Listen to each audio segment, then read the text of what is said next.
we have to subtract integers. We can use the fact that subtracting a number is the same as adding its opposite to find a difference of two integers.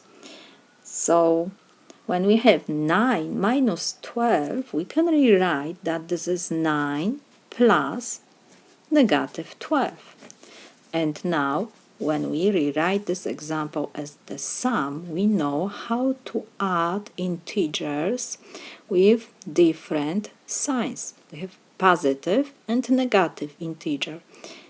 First, we check which of the numbers is greater. 12 is greater than 9. So we check the sign before the 12 is negative. So we copy this sign, and next we just subtract from the greater number smaller. So 12 minus 9, negative sign we copy. 12 minus 9 is 3.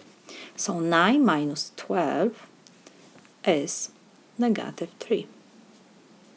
Next example, we have 18 minus 27. Again, when we have subtracting of integers, we can use the fact that subtracting a number is the same as adding its opposite. So we copy 18 and we have plus opposite to 27 is negative 27.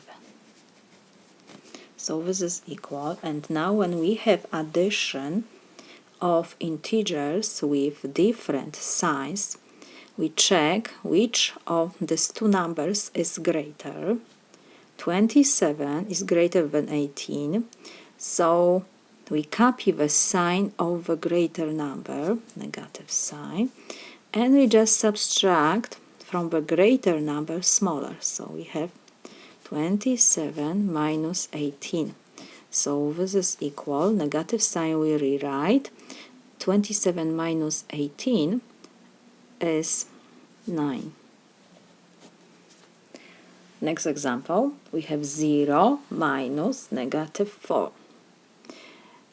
We can use the same way how we solved this first two examples, or you can memorize that always two negatives give you positive. When you have negative, like times negative, is always positive sign. So we can rewrite that we have 0 plus 4. 0 plus 4 is 4. Memorize. Two negative signs give you always positive.